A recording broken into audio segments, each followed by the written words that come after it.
I didn't flinch when he said it. Didn't blink, didn't tremble, just stood there holding the paper bag I'd packed with 3 egg salad sandwiches and 2 bananas because I knew he skipped breakfast when he had midterms. Pathetic, he muttered, loud enough for his friends to hear, not me, but I was close, close enough. I looked at him, at the boy I carried for 30 hours before the doctors even used a machine to monitor his heart. The boy I'd given every dollar I had left to get into that school. The boy who now avoided eye contact like my face embarrassed him. His friends laughed, not at me, but at something else. Something on a phone screen, I think. But it didn't matter. I stood at the edge of the courtyard, my back aching, feet in old orthopedic shoes that had walked 20 years of hospital floors and grocery store linoleum. I still had the knit cap on from the bus ride. The wind was strong that morning. He didn't look back. I walked away slowly, cradling the bag like it held something fragile. Maybe it did. Maybe my spine. Maybe my pride. Either way, it was too heavy to carry anymore. Bowen. 3 weeks earlier, I'd skipped dinner 5 nights in a row to pay the last installment on his tuition. Not because he asked. He'd stopped asking years ago. He just sent the reminders, automated emails forwarded from the bursar's office, with the polite note, "You still owe $125 by March 3rd to avoid account hold." I had just under $500 in my checking account and another $370 in a Folgers tin under the sink. I took the rest out of the emergency fund I was saving for new dentures. I told myself, he's smart, he's going to fix all this someday. He'd study engineering, get a good job, buy a house, and tell people his mother believed in him when nobody else did. I could already hear the speech. I would have settled for just hearing his voice more than once a month. But something had shifted lately, something I couldn't name. Back home that night, I couldn't bring myself to throw out the sandwiches. I placed the bag gently in the fridge, next to a container of lentils I'd cooked 3 days ago. I hadn't touched them. Eating alone made my stomach twist. It didn't always, but grief, even the slow kind, reshapes the appetite in ways nothing else can. I sat down at the kitchen table, wiped my hands on my skirt, and stared at the envelope beside my mail pile. Thick, cream-colored, unopened. Dean Richard Levitt. Office of Academic Advancement. Hamilton University. I remembered the name. He'd emailed months ago, something about a recognition program for parents. I'd meant to reply, then forgot, or ignored it, or convinced myself it had been sent to the wrong person. But now, something in me wanted to see it, wanted to be reminded that someone had, at some point, seen me as more than an obstacle. I opened it. Dear Mrs. Aguilar, on behalf of Hamilton University, we wish to recognize your extraordinary contribution to student success. Your sacrifices, support, and perseverance embody the values we hope to instill in our students. We would be honored to invite you as a surprise honoree at our annual Legacy Donors and Families Banquet in April. The words blurred halfway through. I hadn't even known he was nominated. He hadn't told me, hadn't mentioned a thing. And yet, the invitation wasn't a mistake. I folded the letter and set it down. That night, I opened a can of soup and poured it into a cracked ceramic bowl. No sides, no bread, just soup. As it heated, I sat back down and stared at the refrigerator where the bag still sat. I had no appetite. But I needed to remember this feeling. I needed to bottle it, because something was happening. Slowly. Not revenge, not rage, but a reshuffling inside me. A rebalancing. I remembered the bus ride earlier that day. The long walk across campus, the girl at the front desk who asked if I was there to apply for a custodial position. "No," I'd said softly. "I'm just someone's mother." Apparently, that was less dignified. The next morning, I made 2 calls. The first was to the Office of Academic Advancement. I left a message. "Hello, this is Mrs. Lourdes Aguilar. I received a letter from Dean Levitt about the Legacy Banquet. I'd like to RSVP. I'll be there." The second was to the local dry cleaner. I asked if they could press a dress that hadn't seen the light in 12 years. It still fit. Barely. Navy blue, with a lace neckline I'd sewn on myself the year he graduated high school. I pulled it from the garment bag and laid it gently on the bed. The hem was uneven. The right sleeve was torn slightly under the arm. I mended it slowly, thread by thread, until it looked as good as I could make it. As I worked, I remembered something he used to say when he was small, when he still had soft curls and called me Mama, instead of just yeah. He used to ask, "Do you think I'll be important one day?" And I used to say, You already are. I don't think he ever asked if I would be. But maybe that's where the story will shift. Maybe it starts with one name he never thought they'd honor, mine. I stood in front of the hallway mirror, the navy blue dress pressed and buttoned to the collar, and for a long time I didn't recognize the woman staring back at me. She looked too much like me, but not the version I used to be. The one who wore this same dress to Emilio's high school graduation, when the gymnasium bleachers trembled with applause and he ran across the stage like his legs couldn't keep up with his future. That night, he'd hugged me and whispered, "You did it, Mom. We did it." Now 12 years later, I was wearing the same fabric with a different body underneath.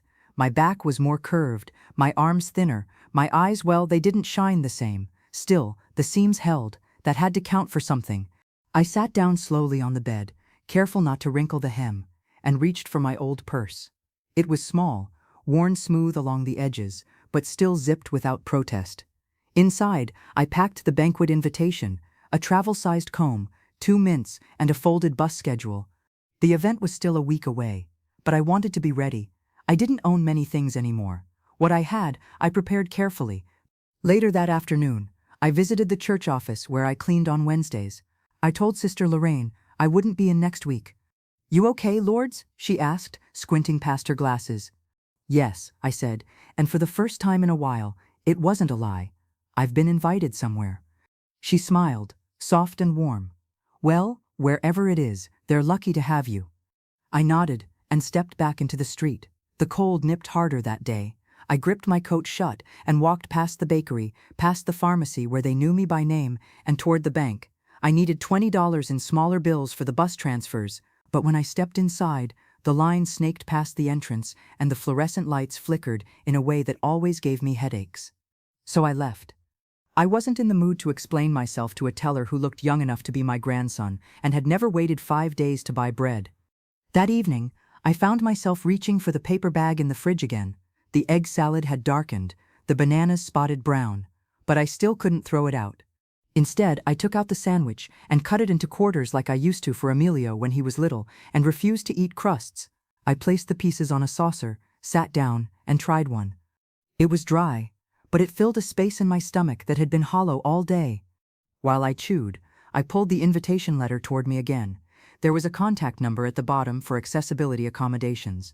I stared at it for a moment. My legs could make it up a bus ramp, but not a long staircase. The dress shoes I once wore were too narrow now, my feet swollen from years of standing on tile floors. I dialed the number. "Office of Advancement, this is Jonah," said the voice. "Hello, this is Mrs. Lourdes Aguilar. I RSVP'd for the Legacy Banquet next Thursday." "Oh yes, we have you down. You'll be one of our spotlight guests." My heart pinched at the word. "I just wanted to ask if there will be stairs," I said. "I'm a bit slower these days." "No worries at all, ma'am," he said. "We'll reserve you a seat close to the stage. Is there anything else we can assist with?" I hesitated. Then, "Will my son know I'm coming?" "Emilio Aguilar, right?" "Yes." "He was notified with the rest of the honorees' families. There's been no response yet, but he'll be there. He's part of the student council." Of course he was. I thanked Jonah, hung up, and stared out the window for a long time. A man on the sidewalk below was struggling to light a cigarette. The wind kept catching his match. He tried 3 times before giving up. I understood that kind of exhaustion. Sam. The day before the banquet, I cleaned the soles of my orthopedic shoes with a toothbrush and a dab of baking soda, not because anyone would notice, but because I would. I braided my thinning hair back, tucking the strands under my knit cap, and laid the navy dress back on the hanger, pinning a lavender brooch to the collar, Gerardo's from his funeral. He would have laughed if he knew I was wearing it now. "Go make them nervous," he used to say when I'd freeze up in job interviews. "Speak soft, but make them lean in." I slept lightly that night, dreams fractured by memories of Emilio as a boy, shouting trivia answers at the TV, sneaking cookies under his hoodie, falling asleep in my lap with a pencil still in his hand. At 5 a.m., I woke, dressed and packed a peanut butter sandwich and a thermos of coffee for the ride. Not fancy, just steady. At 6:15, I stood alone at the bus stop with a scarf wrapped tight and the dress covered by a second-hand overcoat. A woman pushing a cart passed by and nodded. I nodded back. No one else said a word. The bus coughed its way up the campus hill just after 7. I sat near the front, my hands folded over the canvas purse in my lap. Every bump in the road trembled through my knees, but I welcomed the motion. It reminded me that I was still moving forward, still arriving. I hadn't been to the university in daylight for years, not since Emilio's freshman orientation. Back then, I'd worn slacks and borrowed flats, tried to blend into the crowd of well-dressed parents offering firm handshakes and business cards. That day, I'd smiled through the awkwardness, told myself the gap was temporary, that once Emilio made it, I would belong by default. But that day never came. Today, I didn't wear a disguise, no illusions, no soft smiles, just my navy dress, orthopedic shoes, and the truth of who I was, the woman who kept paying long after the thanking stopped. The driver let me off near the student center. The banquet wasn't scheduled to start for another hour, but I didn't like arriving last. I needed to know the room before I entered it. The wind had teeth. I pulled my coat tighter around me and walked slowly past the quad, past the students in puffer jackets and earbuds, past rows of posters advertising internship fairs and themed mixers. No one looked at me, not in a cruel way, just the way young people don't look at what doesn't concern them. Inside, the lobby was warm and filled with the scent of catering trays being wheeled into a side hall. I stood off to the side, pretending to read a wall plaque while I caught my breath. My fingers ached from the cold. A volunteer in a white shirt and black tie approached with a clipboard. "Good morning, ma'am. Are you here for the legacy banquet?" I nodded. "Lord Aguilar." He scanned the list and smiled. "You're one of our honorees. We're thrilled to have you." He handed me a name tag in a plastic sleeve and a navy folder with the university's crest. "We'll be seating you on the right side of the stage, near the faculty row." I didn't know what to say to that, so I just thanked him. He led me to a room with round tables covered in linen. Each setting had a silver napkin folded like a bird, a printed menu, and a water glass already half full. I walked carefully along the edge of the room, counting my steps to pace myself. At the far side, there was a small riser set up with a podium and a standing banner that read, "Legacy through Sacrifice, honoring those who made dreams possible." I found my seat. A little white card bore my name in thick, elegant font. It sat beside two others, one of which was still blank. I lowered myself gently into the chair, my knees cracking as they bent. I ran my thumb across the edge of the card. It didn't feel real, but it was there. The room began to fill. A woman with graying curls took the seat beside me and smiled politely. She introduced herself as Marina. Her daughter was being awarded for research in environmental policy. I told her I was here for my son, Emilio. "Engineering?" she asked. "Yes," I said. "Oh, wonderful," she said, and turned back to check her phone. The murmur of conversation rose as the tables filled. Waitstaff in black slacks began pouring coffee. I didn't drink any. I'd brought my own thermos in my purse. I didn't want to leave anything to chance, not even the caffeine. Then I saw him. Emilio entered from the back of the room wearing a dark blazer, slightly too long in the sleeves. His hair was shorter than last time, clean-shaven, confident. He wasn't alone. A girl walked beside him, long black coat, lipstick too bright for morning. He didn't see me yet. He walked with the certainty of someone expected. He shook a few hands, laughed quietly at something, and took a seat with the student council group near the center of the room. I watched his eyes scan the table, the program, the stage. Then he froze. I know the moment he saw my name. It was printed clearly on the back of the program booklet. Honoree, Lourdes Aguilar, mother of Emilio Aguilar, class of 24. His fingers tightened slightly on the edge of the paper. The girl beside him leaned in, whispered something. He didn't respond. He didn't turn. But his posture changed. Like something had settled wrong in his chest. The lights dimmed slightly. A hush spread across the tables. A tall man in a navy suit stepped to the podium and tapped the mic. "Good morning, and welcome to the annual Legacy Banquet." I heard none of the opening remarks. My ears were tuned to the sound of Emilio's breathing, though I was too far to hear it. I imagined it. Imagined him still pretending to be above this, too busy to care, but I also knew him well enough to sense discomfort when it bloomed. They called the first honoree, then the second. Applause, flash photos, an occasional standing ovation. Then, "Our next guest needs no introduction. She embodies quiet sacrifice, enduring strength, and the kind of invisible labor that often goes unrecognized." I heard my name. I stood slowly, my hand on the table for balance. As I crossed the room, I didn't look for Emilio. I looked forward, at the podium, at the faces watching me not as an afterthought, but as someone who had arrived. The stage lights weren't as harsh as I feared. They were warm, almost golden, like afternoon sun through a kitchen window.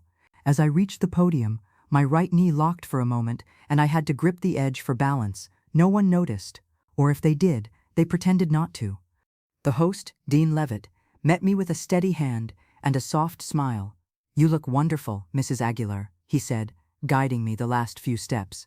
His voice carried sincerity, not pity. A microphone waited in front of me. I adjusted it carefully, remembering Emilio's middle school talent show when he'd fumbled with one just like it. He had played piano that night, and I'd sat in the back row, clutching my purse like it might fly away. He'd won second place. I'd called it first in my heart. Now, I stood on a different kind of stage, one where I was no longer the audience. The room settled. I looked out, not scanning but pausing, one face, then the next. Most were kind, some were distracted, a few looked moved already. I didn't search for Emilio. I wasn't here to make him look at me. I was here to see myself, finally, in the light. I cleared my throat. The sound of it echoed faintly through the speakers. "I didn't expect to be standing here today," I began. "In fact, when I received the invitation, I thought it was a mistake. I've never considered myself anyone's legacy." A soft ripple of laughter broke the silence. Encouraging. Gentle. "But I suppose I did what many parents do. I worked. I saved. I borrowed. I sacrificed. I skipped meals. I pawned a necklace I swore I'd pass down. I gave everything I could because I believed in my son." The word hung in the air. I didn't look at him, but I felt the tension move like a shadow behind me. When he got his acceptance letter, I cried. Not just because he'd made it in, but because I knew he was stepping into a world I'd never touched. And that's what we do, isn't it? We build the bridge and stay on the shore. I paused, letting that image land. There's not much glamour in being the one who packs sandwiches or stretches a paycheck. No speeches for the people who wait at bus stops or stand in the kitchen while the water boils. But sometimes, those people are the reason someone else gets to stand tall. There was a silence in the room now that wasn't boredom, it was reverence. The kind that comes when a truth arrives gently, without spectacle. I didn't come today for recognition. I came because I want every student in this room to know someone stood behind you.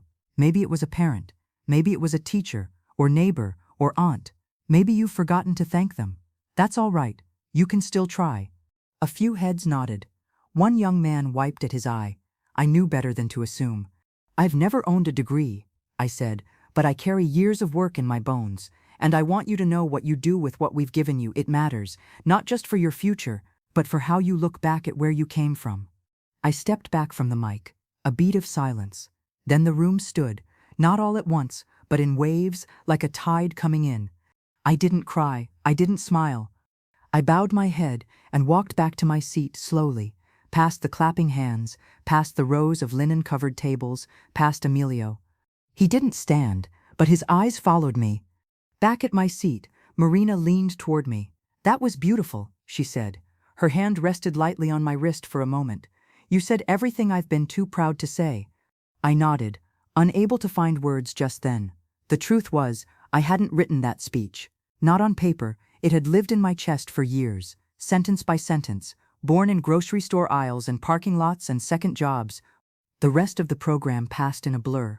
Awards, photos, catered chicken on delicate plates. I picked at mine but barely tasted it. When dessert came, some sculpted thing with cream and chocolate, I wrapped mine in a napkin and slipped it into my purse. Old habits, after all, are hard to unlearn. Eventually, the room began to scatter. People lingered at tables or formed lines for photos.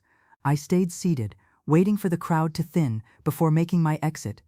Then I heard it, his voice. "Mom?" It was quiet, unsure. I turned. Emilio stood 2 steps behind me, his hands tucked into his pockets, his mouth pressed in a line he used when he didn't know how to start. "I didn't know you were coming," he said. "I RSVP'd." He nodded. You didn't say anything about me." I looked at him then. That wasn't the point. He shifted on his feet. "Still, I thought maybe you would. You used to talk about me all the time." "You used to give me reasons to," I said, not unkindly. He looked down. "I heard your speech." "I know." His throat worked as he swallowed. "It was good. People were talking about it." I stood carefully. It wasn't meant to impress. I didn't mean what I said last time, he blurted. About you being pathetic. I waited. I was frustrated. Things have been hard. They've been hard for years, I said. You just started noticing. He nodded again, slower. Can I give you a ride home? No, I said, but thank you for offering. He looked surprised, not offended, just unsteady, like someone expecting an old pattern to reappear and finding it gone. I picked up my purse. I'm walking to the bus stop, I said. It's what I know. Can I walk with you then? I studied him for a moment. Then I nodded once. You can walk, but don't talk, not yet. He fell in beside me. We exited the banquet hall as the sun began its descent behind the western trees. The cold returned, and for the first time in a long while, I didn't feel it. We walked in silence, the air sharp and clean, the pavement still damp from a morning mist. The university campus emptied around us, laughter trailing behind small groups of students bundled in coats. I kept my steps slow, not just because of my knees, but because I didn't want to rush this, whatever this was. Emilio walked half astride behind me. I could hear the rubber soles of his shoes scuffing with each step, nervous, uncertain. He used to walk ahead when he was younger, impatient to get wherever we were going. Now he seemed to be waiting for permission to catch up. I didn't speak. Not yet. Words take time when you've swallowed too many for too long. We passed the library, its tall windows lit from within. I glanced sideways and caught his reflection in the glass. Hands in pockets, shoulders hunched, not from cold, but from something older. Maybe shame, maybe recognition. The bus stop was just ahead, a metal bench half shaded by a sycamore tree that hadn't lost all its leaves yet. I eased myself onto the bench, the metal cold even through my coat. Emilio stood nearby, unsure whether to sit or hover. Eventually he sat down beside me, not too close, not too far. I pulled out the dessert I'd wrapped in a napkin from the banquet, some chocolate tart with a crumble crust, and peeled the paper away slowly. It was slightly crushed from my purse. I broke it in half and handed him one piece without looking. He hesitated, then took it. For a minute, we ate without talking. The tart was sweeter than I expected, a rich kind of sweet that lingered on the tongue. I didn't expect you to say yes, he said finally. I didn't expect you to ask. He nodded. A bus passed without stopping. Wrong route. We both watched it roll by, lights flickering, tires hissing. I've been thinking about what you said, he said, eyes fixed ahead. I waited. About how some people build the bridge and stay on the shore. I nodded slowly. I guess I've been walking so fast, I forgot to look back. I didn't need an apology. Not yet. I just needed him to stop rewriting the story so that I was never in it. He turned toward me. It's not that I'm not grateful, Mom. I didn't know how to show it without feeling small. That struck something in me, that word, small. I never asked you to feel small, I said, quietly. I just wanted not to feel invisible. He rubbed the edge of the tart between his fingers. When I saw you on stage, I thought, I don't know. I thought I'd feel proud, but mostly I felt like I'd missed something I could never get back. He meant time, maybe decency. I used to think making it meant moving on, he added, but now I wonder if it just means forgetting who helped you stand. I glanced at him then. His eyes looked tired, not from sleep, but from finally seeing what he'd refused to look at. The streetlights clicked on, one by one, a chain of soft orange beacons stretching toward the hill. Do you remember, I said slowly, the night before your spelling bee in 3rd grade? He smiled faintly. The flashlight under the covers? Yeah. You kept forgetting how to spell necessary, I said. You added too many S's. 2 C's, he corrected quietly, not 2 S's. We both chuckled, gently. I let the silence sit with us for a while. Then I said, you know, I never needed a trophy from you, just honesty, even if it's ugly. He looked at me, that same boy still behind the grown man's face. I can give you that now. I nodded. Then start with this. Why did you call me pathetic? He flinched. I was angry, he said. You showed up, and I wasn't ready to deal with what I owed. Seeing you reminded me of everything I hadn't said. It was easier to mock you than to face what I hadn't repaid. I watched the next bus approaching, its headlights cutting through the dusk. I don't want repayment, Emilio, I said. I want you to stop hiding from the cost. He didn't answer, but he looked like he finally understood. The bus hissed to a stop. I stood, slower than I liked, but steady. He moved to help, then pulled back, unsure again. "I'll be all right," I said, boarding. At the top of the steps, I turned back. "You can come by Sunday. I'll make lentils. You used to like them, even if you pretended not to." He nodded. "I'll be there." I believed him. The driver waited patiently as I found my seat, the same one I always chose, second row from the front, window side. As the bus pulled away, I looked out through the fogged glass. Emilio was still there, standing beside the bench, watching me disappear into the city he hadn't bothered to visit in months. This time, I didn't feel hollow. I felt something closer to forgiveness. Not loud, not sudden, but beginning. I woke before the alarm. The house had that particular stillness it only gets before sunrise, when the pipes are quiet, the refrigerator hums steadily, and even the birds hold their breath. I moved slowly, gently swinging my legs over the edge of the bed and wincing as my feet touched the cold linoleum floor. Sunday. He'd said he would come, and I believed him, not with blind faith, not like I used to when he was younger and late from school, but with the kind of belief you hold with both hands and set down carefully, just in case. In the kitchen, I tied on my apron and turned on the stovetop, lighting the burner with the old clicker that sputtered before it sparked. The saucepan hissed faintly as water began to warm. I rinsed the lentils 3 times in a shallow bowl, just like my mother taught me. The recipe was simple, but the ritual was sacred. Garlic, onion, bay leaf, a touch of cumin. Not for flair, but for memory. While the lentils simmered, I tidied the small apartment, not because it was messy, but because I needed something to anchor my hands. I folded the crocheted blanket at the end of the couch, dusted the framed photo of Emilio in his cap and gown, straightened the jar of dried flowers on the shelf. By 9, the place smelled like something that had been cooking all morning. Comfort had a scent, and it wasn't just the food, it was the care behind it. I changed into my Sunday sweater, dark forest green with 3 loose buttons at the wrist, and a long skirt that brushed the tops of my shoes. I pinned my hair back beneath my knit cap, checking the mirror only once before stepping away. At 10:30, I set the table. 2 plates, mismatched but clean, cloth napkins folded over each fork, a bowl of warm bread, rolls wrapped in a dish towel, water in a pitcher, sweating slightly. By 11, I was seated at the table, hands folded, waiting. I told myself I wouldn't be upset if he didn't show, but even that was a kind of lie. Not a dramatic one, just one that softened the edges. Then came the knock. 3 short raps, hesitant. I didn't rush. I stood, smoothed my skirt, walked to the door, and opened it. Emilio stood on the other side, holding a paper bag in both hands. His eyes looked clearer than they had earlier that week. Tired, yes, but less fogged by whatever had kept him away for so long. "I brought coffee," he said. "I didn't know what kind you still liked." I took the bag. Hot as enough. He stepped inside, taking in the space with quiet glances. Nothing had changed in here, but I could tell it felt different to him. Smaller than he remembered, more deliberate, every item earned or kept for a reason. "You still have that vase," he murmured, nodding toward the corner shelf. "It holds well. I don't throw out what still holds." He sat across from me at the table, waiting for permission. I gestured toward the bread. He took one, tore it softly. "You cooked," he said, like it hadn't occurred to him until now. "Of course." We ate mostly in silence, the kind that came from knowing the wrong word could set the moment off balance. Still, it wasn't heavy, just cautious. Halfway through the meal, he set his spoon down. "I've been thinking about what you said, about seeing the cost." I didn't reply, just listened. "I've been pretending I did this on my own, for a long time." I kept eating.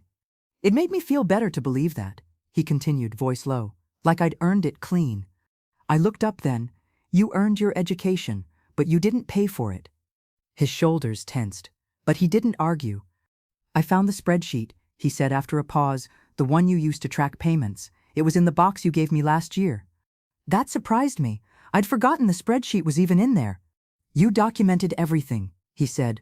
"Books, rent transfers, even the weeks you didn't buy groceries." I nodded.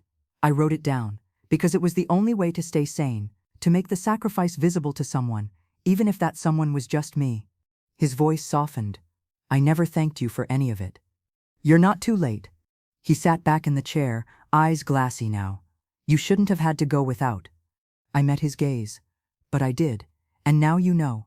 That's what matters. He looked down, ashamed. But I didn't want shame at my table. I wanted change. So I reached for the coffee cup, poured us each a refill from the thermos he brought. Tell me about your week, I said. Don't filter it, just talk to me. And he did. For the next hour, he told me about his thesis project, his worries about job prospects, the professor who barely made eye contact during critiques. He spoke like someone who remembered he had a home to return to, one that didn't ask for performance, just presence. When he finally stood to leave, I walked him to the door. I'll come next week, he said, if that's all right. It is. He opened the door, then paused. You were never small, Mom. You were the whole net. Then he left. And for the first time in a very long time, I cried, not from hurt, but from relief. After Emilio left, the apartment felt fuller than usual, like the silence had grown thicker, not emptier, the kind of fullness that followed company you didn't realize you'd missed. I didn't rush to clear the table. I let the dishes sit. 2 plates, a shared memory crusted into the edges. I wanted the moment to linger before it folded itself into the past. The coffee was still warm in the thermos. I poured a little more into my cup and sat where he had, just to feel what it was like from the other side. The seat was still warm. His spoon rested crooked on the saucer. There were fingerprints on the glass. It wasn't much, but it was something. I glanced at the box near the radiator, the one I'd given him months ago, the one that held my tattered receipt folder, a yellowing spreadsheet, some letters he never opened. I hadn't expected him to look through it. But now I was glad I hadn't thrown it out. That small act of record-keeping, once done for survival, had become a kind of mirror he couldn't look away from. My knees ached as I stood. I folded the napkins and rinsed the plates, letting the faucet run too long just for the comfort of sound. After drying everything, I wrapped up the remaining lentils and tucked them into the freezer. I didn't expect him next Sunday. I wasn't counting on it. But I was ready if he came. Spamayan. The week passed slowly, filled with quiet tasks and the hum of routines that don't require much thought. I took the bus to the market on Wednesday, where the cashier told me they were discontinuing the brand of tea I liked. I bought 3 boxes anyway. At the library on Friday, I returned a biography I hadn't finished. The story felt too far from my world. Kings and titles and wars that decided borders, none of it touched the cost of skipping lunch to pay for a lab fee. That night, I opened the tin box where I kept letters, some mine, some from others. I'd never been sentimental until I started being forgotten. That's when you start keeping proof. There was one from Emilio, dated his first semester. Short, written on notebook paper, asking for help with textbook money and saying thank you in advance. I read it slowly, twice, then folded it back into the envelope. People say time heals, but I think time just teaches you where not to press too hard. Sunday came with steady rain, tapping against the window in intervals like a clock with no numbers. I made lentils again, not because I expected anyone, but because the scent made the place feel alive. I set only 1 plate this time. Still, I left the other chair pulled out. I was mid-bite when I noticed the envelope. It hadn't been there that morning, slipped beneath the door like a quiet apology. I wiped my hands and bent to retrieve it. No name on the front, just a faint crease in the corner. Inside, 2 folded pages and a flash drive taped to the second sheet. I sat down again, turning the paper over with careful fingers. Matt, I didn't want to say this in person. I'm still learning how to talk like you listen, not like I perform. I found the spreadsheet. I've read it twice. I printed a copy and highlighted every payment you ever made. Not to shame myself, but to remember. You built a life for me with no blueprint.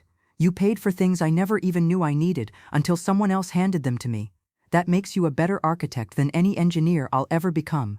The flash drive has something on it. It's not much, just a speech I wrote. I'm submitting it for the Legacy series the school is hosting next month. They asked us to write about the person who shaped our path. I wrote about you. You don't have to listen, but I needed to write it. I don't deserve Sunday yet, but I want to earn it. I didn't cry, not yet. My body was too still, too held in place by the weight of being seen clearly for the first time in years. I turned the flash drive over in my hand, small and plastic and unremarkable, except that it held something I never asked for but had longed to hear. I plugged it into the side of the old laptop, the one I only used for bus schedules and photo storage. It took a moment to load. Then the screen flickered, and there he was, standing behind a plain podium, in an empty lecture hall. No audience, no pretense, He spoke simply, calmly. My name is Emilio Aguilar. I'm an engineering student. But more than that, I'm the son of Lourdes Aguilar. My mother is 5 feet tall, wears orthopedic shoes, and still ties her grocery bags into neat knots before throwing them out. She skipped more meals than I'll ever know to get me here. She taught me that bridges are built not just with concrete and steel, but with choices, quiet, persistent choices made by people who never expect to walk across them. I covered my mouth, not to silence a sob, but to keep something whole from breaking too quickly. My mother doesn't speak loudly, but she raised a son who now understands the cost of silence. This isn't a tribute, it's a beginning. I owe her more than thanks. I owe her visibility. The video ended without music, just him, standing there for a beat before lowering his eyes and stepping away. I sat for a long time after that, the rain tapping behind me, the kitchen holding its breath. It wasn't redemption, it wasn't repair, but it was a return. And that was enough for now. 3 days after I watched his speech on the laptop, I received a letter not meant for me. It arrived folded between a coupon booklet and a dentist flyer, thin enough to be missed, but its envelope bore the university's seal in embossed gold. For a moment, I thought maybe it was an error, another event, perhaps, or a follow-up to the banquet. But the name on it wasn't mine. Repetient, Sadie Lynn. Subject: Aguilar Legacy Scholarship Confirmation. I read it twice before sitting down. The letter explained that Ms. Lynn had been selected as the inaugural recipient of a new tuition award, the Aguilar Legacy Scholarship, funded by a grant submitted by Emilio Aguilar, class of 20. My hands trembled slightly as I reread the line. This award honors a parent or guardian whose sacrifices made a student's academic journey possible and is given in their name to a first-generation scholar in financial need. It wasn't just a tribute, it was institutional, permanent. He had carved my name into the university's foundation, not for applause, not for show, but to plant something that would grow beyond either of us. I placed the letter gently on the table and sat beside it, one hand resting over the ink. My breath caught somewhere behind my ribs. I didn't cry, not because I wasn't moved, but because something deeper than tears was filling the hollow. I thought about all the nights I'd spent balancing bills on the kitchen counter, the times I'd quietly said no to things I wanted so he could say yes to what he needed. I never imagined the cost would come back to me like this, not in cash, not in apology, but in legacy. For a long time, I just sat still, watching the letter curl slightly in the afternoon heat. That night, I cooked early. I wasn't sure if he'd come. He hadn't said, but I made 2 plates again.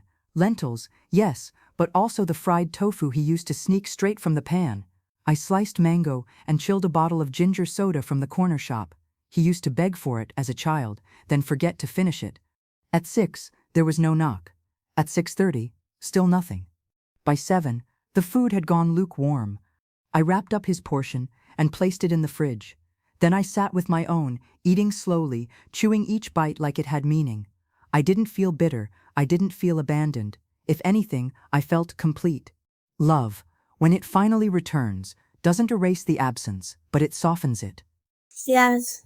The next morning, I copied the letter and tucked it into my photo album, behind the oldest picture I had of Emilio, still toothless, sitting in a laundry basket, wrapped in the flannel blanket my sister had sewn. I added a small sticky note. I didn't need to be remembered in stone, but he remembered me in structure. That afternoon, I took the bus to the community center and asked to speak with Rosa, the director of the adult literacy program. We'd spoken before, small exchanges about volunteering, about helping out with English conversation nights, but I'd always hesitated. Now, I didn't. I'd like to help, I said, not just with cleanup or coffee. I want to teach, or at least guide. She blinked at first, then smiled with such warmth that I almost teared up right there. You have no idea how many women ask for someone like you, she said. I did, actually. I had been one of them, years ago. We filled out the forms together. I gave her my availability, mostly evenings and early mornings, and she promised to call when the next session opened. When I walked home that night, I passed the old library and caught my reflection in the window. I looked tired, but rooted, like something had settled into place after a long drift. See. On Friday, Emilio called. Not a text, a voice. Are you home? He asked. Yes. I have something for you. He arrived 20 minutes later, holding a manila folder under one arm and a tired grin on his face. I let him in without question. He walked to the kitchen like he used to, pausing briefly to glance at the magnet-covered fridge. "I've been meeting with the financial aid department," he said, setting the folder on the table. "I got the letter," I said. His mouth opened slightly in surprise. Then he nodded. "Good. I wasn't sure if it would reach you." "I'm glad it did." He pulled out a set of printed pages. Charts, financial statements, proposals. He walked me through each one like I was the board of trustees. "The scholarship is renewable," he explained. "I used the remainder of my grant research stipend, plus some matching funds from a small donor." He didn't mention that donor had the same last name. He didn't have to. "It's named after you," he added, quieter now, "but it's for people like us." I reached out and touched the page. Not to check it, not to read again. Just to feel it. "You didn't owe me this," I said. "I know," he replied, "but it was time I owed someone else." We stood in the kitchen for a moment, 2 generations of making do, now creating something new. The air between us didn't buzz or burn, it simply held. Then, gently, he asked, "Do you have any more lentils?" I smiled. "Always."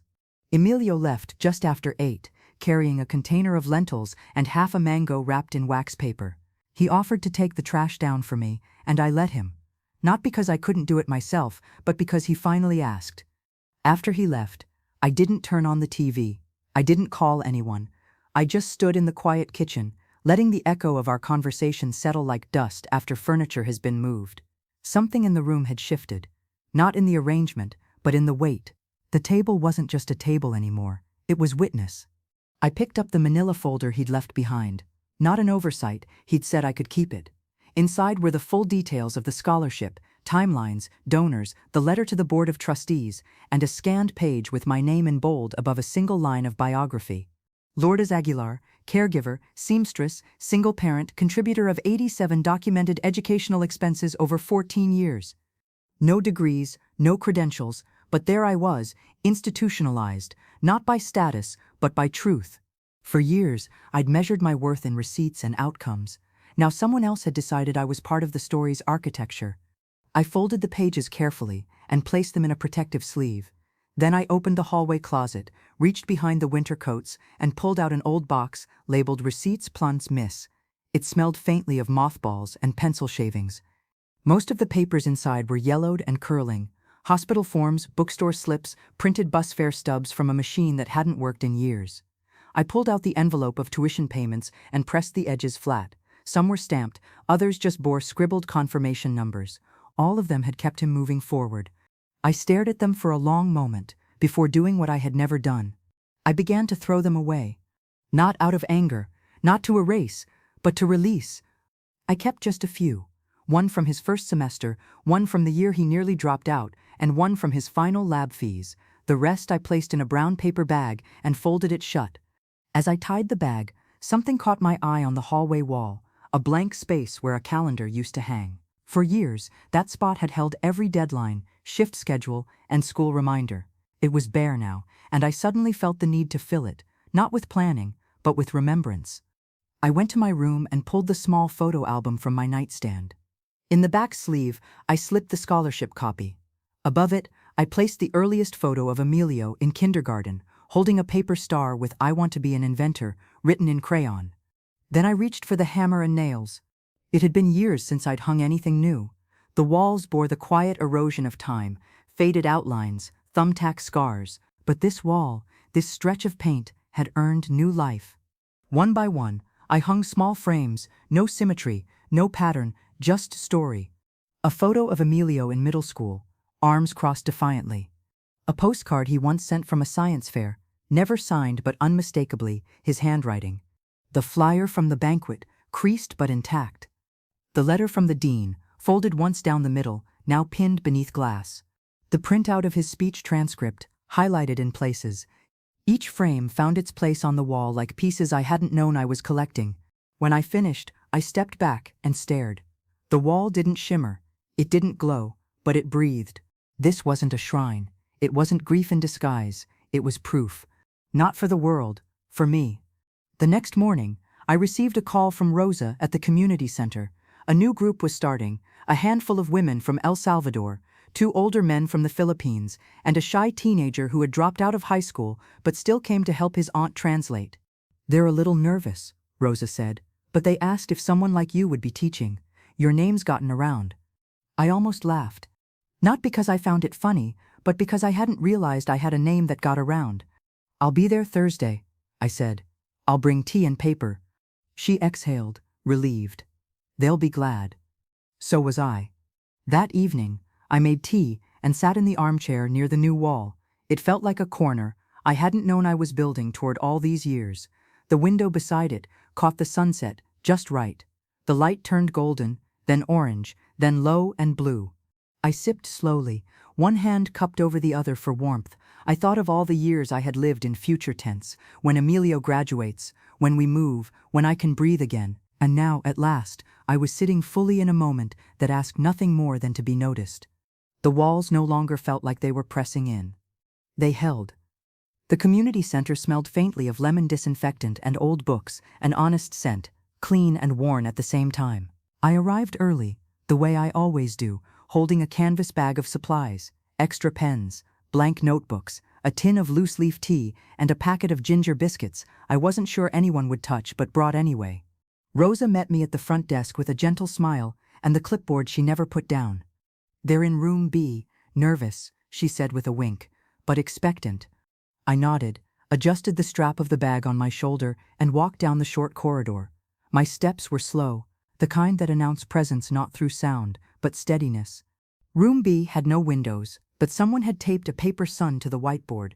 It was crude and uneven, drawn by a child or someone trying to soften the space. 6 plastic chairs circled a folding table. I could see mugs set out, a stack of flashcards, and a whiteboard marker that had already stained the sleeve of someone's sweater. They were seated in a loose semicircle, 3 women, 2 men, and the teenager Rosa had mentioned.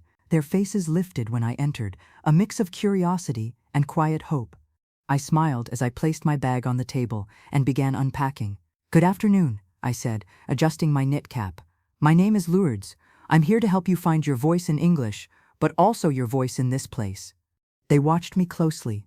Language wasn't the only thing being weighed. I passed out the notebooks first.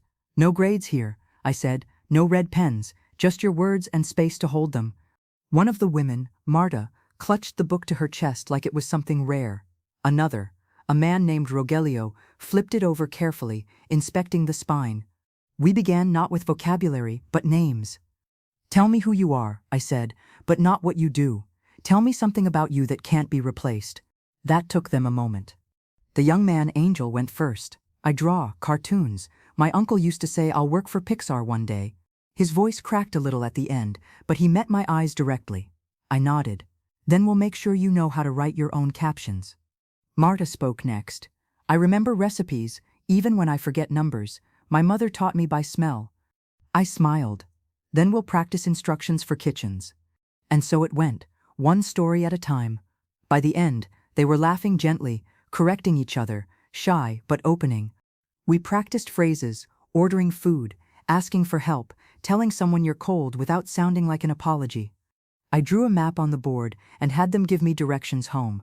Marta sent me into a traffic cone. Rogelio made me stop at a bakery. The room warmed, not in temperature, but trust. Afterward, I poured the tea. The biscuits were gone in minutes. Angel lingered while the others packed up. He looked at me carefully, then said, "You talk different than the teachers at my high school." "How so?" "You talk like you remember what it feels like to not know." I let that sit a moment before replying. "I do." but not you. When I got home, the house was still and warm from the late afternoon sun. I set my bag down and removed my shoes at the door, feeling the ache in my arches more than usual. But it wasn't the kind of ache that brings dread. It was earned. In the kitchen, I brewed another cup of tea and sat near the wall of frames, the light from the window catching the edge of the photo from Emilio's banquet. I didn't speak to it. I didn't need to. The room already held the conversation. I pulled a blank card from the drawer and began writing. "Dear Miss Sadie Lynn, I don't know you yet, but I know the weight of your journey. I know what it means to sit in a chair you never thought you'd reach. I know how loud silence can be when you're trying to study and someone else is wondering if it's worth it. You were chosen because you remind someone of hope. Not flashy, not loud, just persistent. Keep going, don't let the struggle make you forget the reason. Lords Aguilar, I sealed the envelope and added it to a pile of papers I'd deliver to the university next week. A quiet gesture, a thread between two stories, tied carefully. That night, I opened a notebook of my own. Not to teach, not to account, just to begin again. At the top of the first page I wrote, "What no one saw, I did anyway." Then I kept writing. The invitation arrived the following Tuesday, slid under my door sometime between the mail and the sound of rain. I found it near my welcome mat, half damp at the edge but still neatly sealed. The return address read, Hamilton University, Legacy Voices Program. Inside was a cream-colored card, thick as cardstock but soft as fabric between my fingers. The ink was dark navy, the font elegant and deliberate. Dear Mrs. Aguilar, we are pleased to invite you to attend the opening of the Aguilar Legacy Scholarship exhibit, featuring the inaugural recipients and a keynote performance of student essays, including your son's featured entry. The event will take place next Saturday at the University Cultural Center. Your presence would be an honor. I stood in my entryway, rereading the words while my coat dripped quietly into a small puddle on the floor. For a few moments, I didn't move. I wasn't even sure what I felt. Pride, perhaps, but mixed with a kind of awe I hadn't tasted since my son's first kindergarten open house.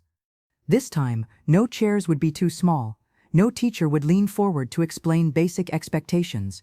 My name wouldn't be scribbled in the margins of someone else's clipboard. I would be there, not as a shadow, but as a source. On the day of the event, I arrived 20 minutes early. I wore the same navy dress from the banquet and a string of tiny pearls Rosa had given me last Christmas from a church donation bin. I had never worn them before. They sat light against my collarbone, like a sentence waiting to be spoken. The cultural center was larger than I remembered, with clean glass doors that caught your reflection before you stepped inside. The lobby was filled with people, students, faculty, donors, and others whose roles I couldn't place by their clothes. I moved quietly along the edge of the crowd, content to observe. A student usher handed me a program booklet and gestured toward the small auditorium. "Mrs. Aguilar," he said, reading from the guest list, "please follow me. You're in the reserved section." He led me past rows of velvet seats, down toward the front, not center, but close enough to see the stage without strain. A placard bearing my name had been placed on the chair. For once, I didn't feel misplaced sitting there. The lights dimmed. A small string quartet played something I didn't recognize. Then a faculty member took the podium and began speaking about legacy, about education, about sacrifices not measured by GPA but by groceries skipped and rent deferred. I listened, hands folded in my lap, one palm resting over the pearls. Then they introduced the students. One by one, they came forward. Sadie Lynn, quiet and composed, read a passage about her grandmother teaching her to sew during rolling blackouts. A boy named Victor read about growing up above a bodega where the register never stopped ringing. Then came Emilio. He wore a simple gray suit, no tie. His hair was shorter, his posture more open. But what struck me was how calmly he looked at the audience, no performance, no rush. He cleared his throat. "My name is Emilio Aguilar, and today I want to read something I wrote for someone who taught me how to speak long before I ever found my voice. This is for my mother." The lights dimmed slightly on the crowd and brightened over him. I leaned forward, breath caught. When I was 10, my mom wrote my spelling words in marker on empty rice bags and taped them to the kitchen walls. She didn't say we can't afford tutoring. She said this is how we learn. When I was 15, she skipped dinner for 3 days so I could go on a science trip that promised opportunity. She packed my sandwich anyway and told me not to waste the apple. When I graduated, I shook hands with the dean, but I carried her name in my pocket, folded, creased, still holding. I didn't realize I had begun to cry until I felt the warmth reach the edge of my collar. He ended with a line that I would carry in my chest for the rest of my life. My mother built a life for me on silence. This is me making noise for her. The room erupted into applause. I sat still, not out of restraint, but reverence. A few people turned toward me then, unsure but aware. A woman leaned across the row and whispered, "That was your son?" I nodded. She placed her hand over her chest and said nothing more. It was enough. Afterward, in the reception hall, Emilio found me by the table of fruit tarts and coffee. He didn't speak at first, just opened his arms. I stepped into them and let myself be held, not as a mother rescuing or sacrificing, but as a woman seen. You heard it all? He asked quietly. I did. I meant every word. I know. He reached into his coat pocket and pulled out a small box. Inside was a brooch, pewter and pearl, shaped like a bridge. Elegant, understated. It's from the university gift shop, he said, smiling, but the meaning is mine. I took it gently, my fingers trembling slightly. It's beautiful. You should wear it next time, he said. I think I will. We stood together, surrounded by voices, but inside something still and complete. For the first time, I felt not like the end of his story, but its beginning. The letter from the university came 2 weeks after the Legacy Voices event. It was printed on embossed stationery, heavier than the others, and hand-signed at the bottom. A simple note from the dean himself, Richard Levitt. I remembered him from the banquet, the man who'd clasped my hand like I was someone worth knowing. Dear Mrs. Aguilar, in recognition of your contribution not only to your son's journey, but to the values this institution strives to uphold, we would be honored to present you with the Hamilton Community Catalyst Award at this year's spring convocation. We are inviting faculty, staff, and honorees to a private dinner beforehand. A seat has been reserved for you at the dean's table. No RSVP required. You've already said more than enough. I stared at the letter until the room around me felt quiet in a different way, like it was listening. It wasn't just that my name had been printed neatly beneath a university seal. It was that no one would ask, who let her in? The night of the dinner, I arrived early again, nervous, though I told myself not to be. My reflection in the mirrored wall near the lobby looked soft, a little older than usual. I wore a gray wool dress with a thin black belt and the bridge brooch Emilio had given me, fastened to the left side like an anchor. The knit cap remained. I didn't remove it, not even when I passed other women in curled hair and tailored blouses. That cap had walked every version of my story. It belonged here more than I ever had. A student volunteer greeted me with a practiced smile, then did a double take. You're Mrs. Aguilar, right? I nodded. The dean's been waiting for you. Those words, waiting for you.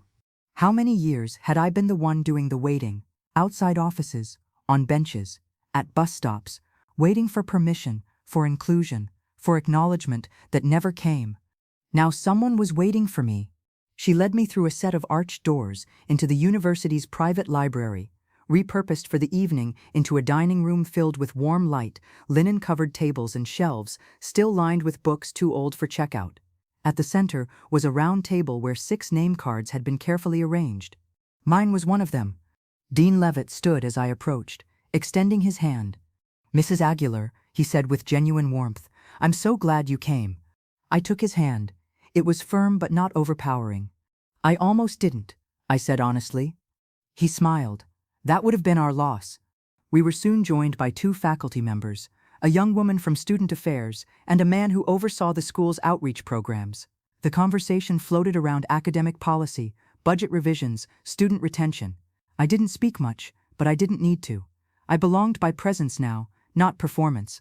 Eventually, the dean turned toward me. I've read your son's scholarship application, he said. The way he described your efforts, not just emotionally, but logistically, was unlike anything I've ever seen. Frankly, it was better than most of the grant proposals we receive. I chuckled. I suppose necessity teaches efficiency. He raised his glass, not for a toast, just acknowledgement. What it taught was clarity and generosity. The room shifted in that moment.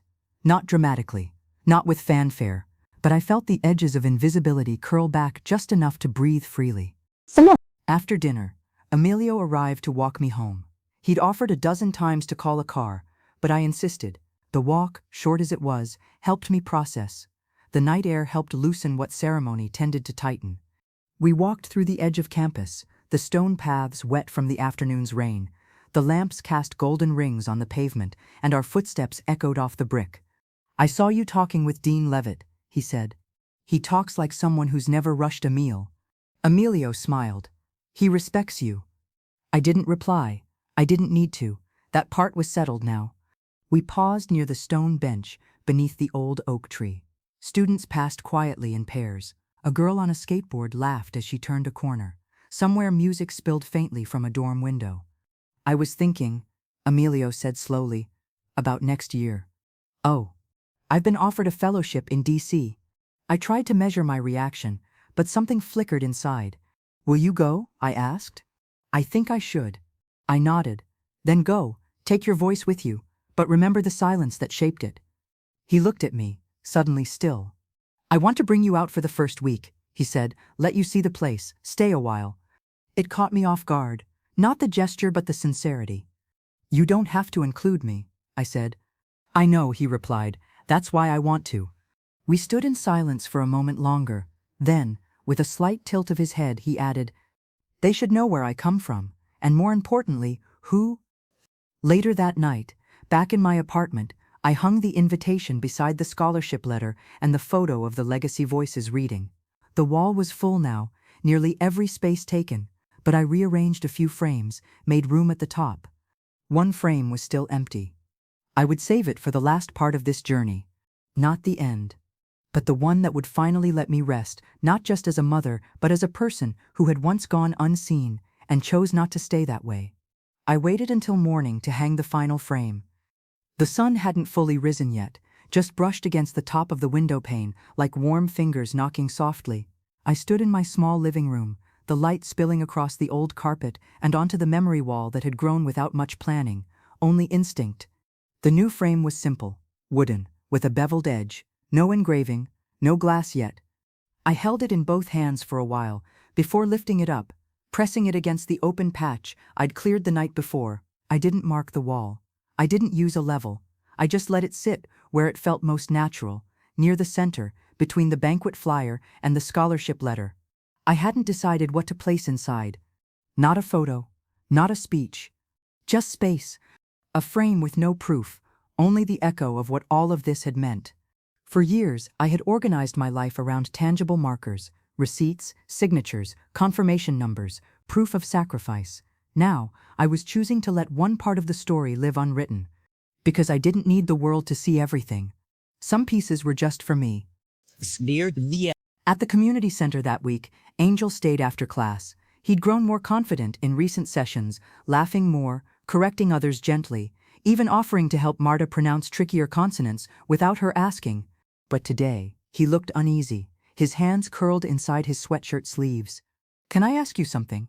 He said as I packed the tea canister into my tote. Of course. He hesitated. How did you know it would be worth it? The lentils? He smiled faintly, then shook his head. No, all of it. The time, the missing things. I didn't answer right away. I walked over to the whiteboard and began erasing the lesson from that afternoon. Verbs, names of streets, job application phrases. Then I said, I didn't know. He blinked. I hoped. I worked. I believed. But knowing, I shook my head. That came after. So you just kept going? I turned back toward him. You only stop when the road you're walking has nothing left to teach you. Mine still does. He nodded, the tension easing from his shoulders. He pulled a folded paper from his pocket and handed it to me. My aunt's naturalization appointment is next week. I'm going with her. We practiced all the questions, just like you said. I took the paper gently, reading the neat list of vocabulary, bolded answers, and scribbled notes. She's lucky to have you, I said. He shrugged. She says the same thing about you. That night, I found myself back at the memory wall again, not rearranging, just standing still, soaking it in. The invitation to the legacy banquet. The transcript of Emilio's speech. The printed map of the community center with a paper sun drawn over the roof. The scholarship letter. A photograph someone had taken at the reception dinner, where I stood beside the dean, not smiling wide, but enough to show I belonged. And now, the empty frame. I kept returning to that. Because sometimes the frame is more powerful than what fills it. It invites possibility. It tells whoever sees it, there is more to come. That thought stayed with me as I sat in my chair by the window, notebook on my lap. I wrote. Not about the past this time, but what might follow. Not a memoir. Just fragments. Maybe I will go to DC, if even for a week. Maybe I'll teach Angel's aunt how to write her name in script. Maybe I'll take one picture of myself not for a record, but just to see how I'm changing. Maybe Emilio will bring someone home, and I won't be afraid to ask them questions. Maybe I won't need to explain anymore. Maybe being visible will be its own quiet language. I closed the notebook. Then I did something I hadn't done in months. I walked into my bedroom, opened the drawer beside the bed, and pulled out the envelope of savings I kept for emergencies. It wasn't much, but it was something. I divided it in two. One half went back in the drawer. The other I placed into a small plastic sleeve and wrote, in blue ink, for a train ticket, or something that changes your view. I sealed it, wrote Emilio's name on the front, and left it in the pocket of his coat the next time he came for lentils. He didn't mention it, but the next Sunday he brought me a bus map of DC and a handwritten note that read, "I'll meet you at Union Station. Platform 7, whenever you're ready." I smiled when I read it. Because for the first time in years, the story didn't feel like it was ending. It just felt like it had stopped hiding.